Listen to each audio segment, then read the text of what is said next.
Welcome students to this video of class 12 of DAV Public School CCL Griddy on writing skill. My name is Shabana Rabbani, a teacher teaching English subject in standard 12. So my today's topic is invitation and replies. So coming straight away to the topic. Dear children, no man is an island. Man is a social animal. We need to be with people. This is the reason why solitary confinement is the worst punishment you can experience. You can all experience the situation right now as we are in lockdown, isolated and quarantined. How do we feel? Lonely. We need somebody to converse with.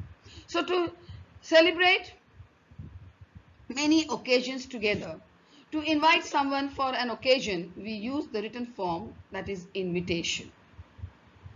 Invitation form an important part of social dealings. An invitation is a request to an individual to come or go somewhere or to do something.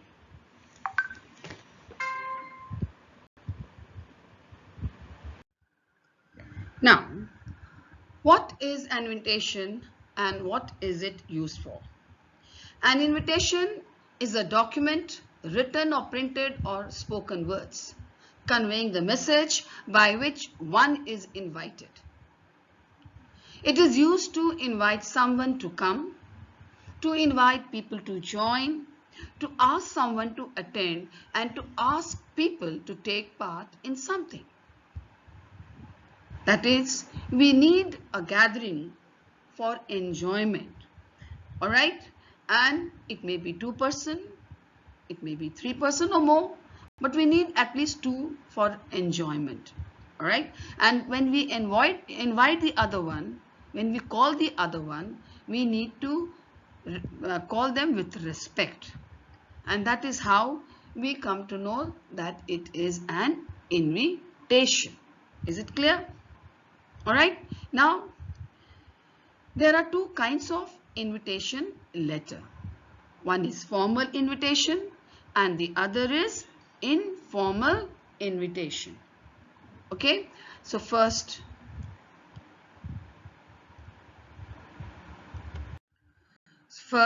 I'll begin with the formal invitation. Okay?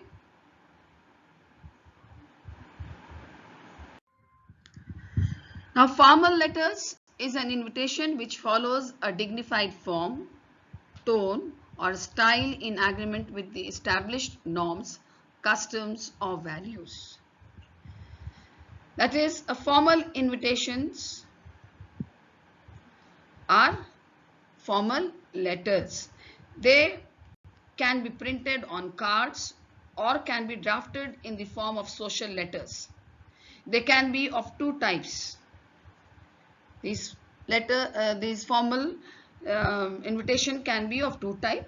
One is printed invitation cards inviting guests to be present on a particular occasion, such as invitations. Such invitations do not include the name of the addressee. You recall a card where you have got the invitation of a wedding or a marriage, all right, and you see there, you will see that the name of the addressee is not there. Now, formal typed one, that is handwritten. Okay, such letters are addressed to VIP invited to preside over a social, cultural and educational functions. Right? In these invitations to VIPs, the name of the addressee appears prominently, very clearly, and such invitations are very formal and polite, pleasant and courteous.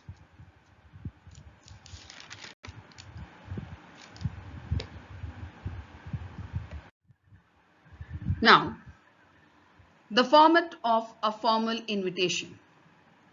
Put the organization or host logo on the top of the invitation. Write the host's full name. Extend the invitation such as request your presence or cordially invites you to attend. Fourth, provide information about the event, a breakfast, an award ceremony, reception. Fifth point, state the purpose of event in honor of.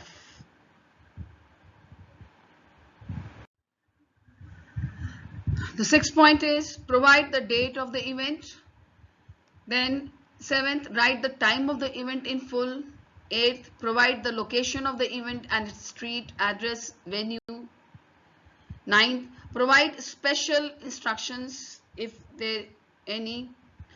10. Include your RSVP. Please respond information. Alright. 11th, a formal invitation is normally a single sentence presentation in third person. Then 12th, length as per CBSE guideline is limited to 50 words. Now, please check out in number 10 you have the word RSVP. Children, it's a French word which stands for Respondez sur vos plate. That is, it is a request from the host to inform or know whether the invitees are attending the party or not. I think RSVP is clear, which means please respond whether you are attending the party or not. Okay.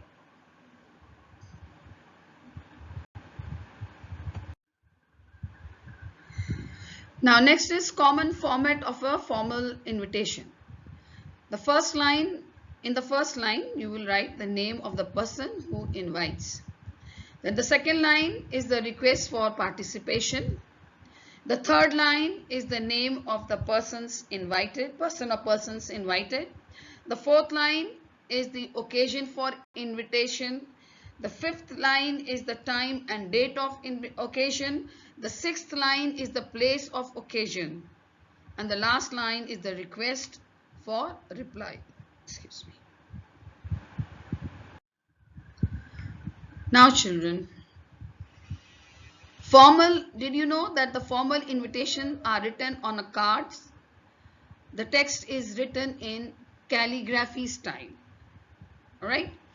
And in formal invitations, date and time are written in words, not in numbers. Always keep in mind that when you are typing it on a card or a card invitation, it is always written in words. The date and time is written in words, not in numbers. Okay? Now, I'll show you one example of the formal invitation. Now, this is the example of formal invitation. Marriage cards and all, you have seen many invitations like that. I have chosen this one differently, but this is also a formal invitation. So go through it minutely and see the changes. Okay?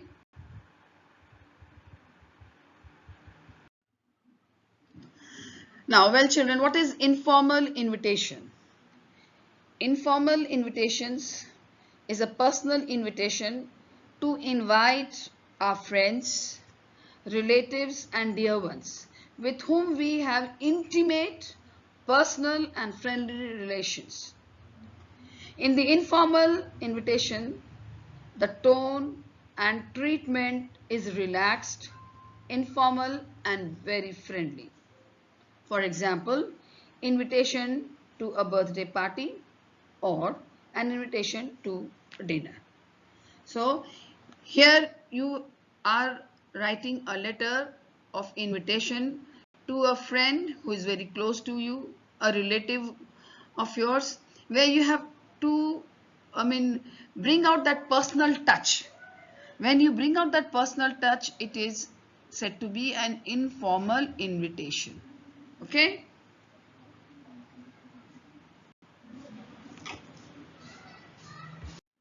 Now, main characteristics of informal invitations.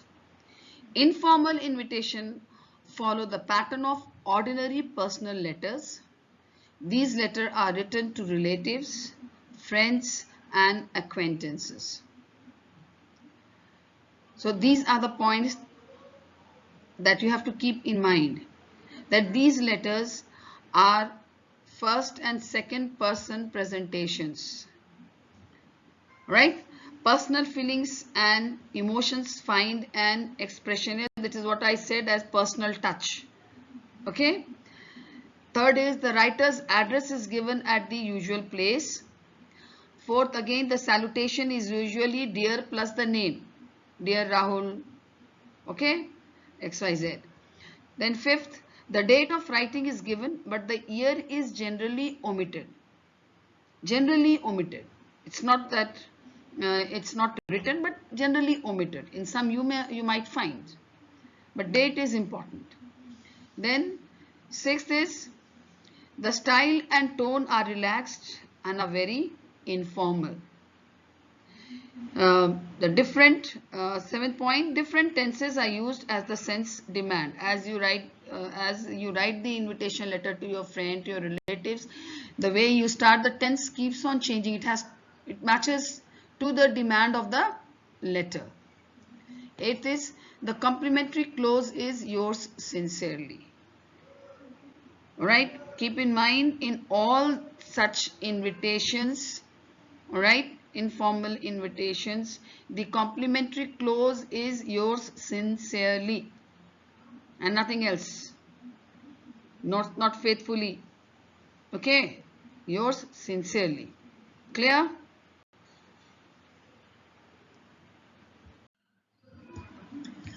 Now I am here presenting the example of informal invitation. Now see the example. You see the place and the date at the top. Here I said it's not necessary, it might be, it might not, so it all depends how you take it. Then mention dear plus the name, dear Rahul. Now will you give me the pleasure of your company at a party on 28th August 2011 at 8 p.m. You will be glad to know that I have been selected for NDA both in written and in Viva. Please let me know over phone if for some reason you won't be able to come. Hope to see you at the party. Yours sincerely. At the end you see yours sincerely XYZ. So I think that with the example it is very clear, the informal style of writing, way of writing the letter, the invitation letter. Okay? Is it okay? Here I have some tips for writing invitation to events. Like whatever you're writing in the letter, describe the event, what it is all about. Be sure to cover the details. What are those details? That is all about the location, about the time, about the date, about the dress, about the directions. Why I'm saying dress? Because sometimes you have some code, dress code. So you have to mention that also. Next, provide a reply card, email address or phone number for responding so that you get the information whether they are coming or not. Fine. Now you see replies to invitation is for both in acceptance or refusal. You can see the set I have made here. It's a formal reply. Similarly, in formal reply place we had formal invitation. All right. There also we had the acceptance. There also we had the all right. I'm sorry. There we had the formal invitation. Now the reply is to be given. There also there has to be a formal acceptance of the in reply or the refusal. Okay. And then again in the informal reply also we follow the same pattern. There also acceptance and refusal. Okay. Now here if you see RSVP, if I had mentioned that. So what is that for? Just to make them know. Please respond. So that is whether you are accepting or refusing. Now here you don't have all those RSVP written here. You simply have to write in the informal way. Examples I have already given. You can see. Okay.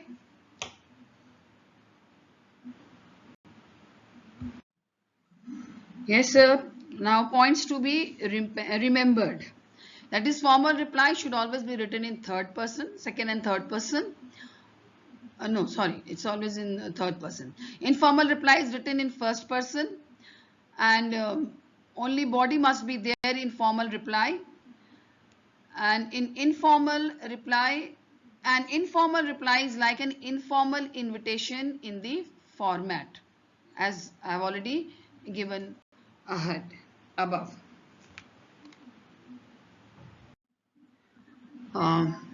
Now you see the formal reply, how it is written in third person. Okay. Now Mr. Raj Kapoor has the pleasure in accepting the invitation of Mrs. and Mr. P.D. Agarwal for their son's marriage on 30th August 19 at 2 p.m. He will be glad to attend the marriage on time and do bless the newly married couple. He has all the best wishes for the bride and the groom on that special day. I hope it's all very clear, the formal reply in acceptance. Yes, here I present the formal reply in refusal.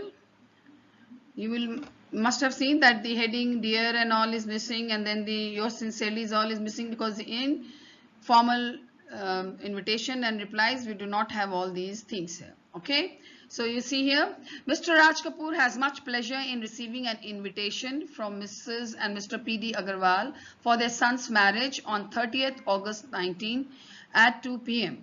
He regrets to tell that he won't be able to attend the marriage party as he has a prior engagement, but his blessings would always be with the newly married couple. Clear?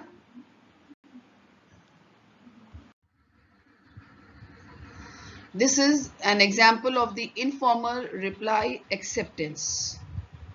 The same pattern will be the refusal as well. Only the body will change. That will be in refusal. Here it is acceptance, there it will be in refusal. Like, thank you very much for your kind invitation to the dinner party at your place on 28th August 2011 at 8 p.m. I have great pleasure. I'm glad to know about it, but I'm sorry, Hana. I regret my absence to attend the party because of some prior engagements. I hope you will not mind it, but I shall definitely meet you when I am back. Yeah, when I am free. Yours sincerely, XYZ. So this is how it will go. Okay. If you have any query, you will contact me.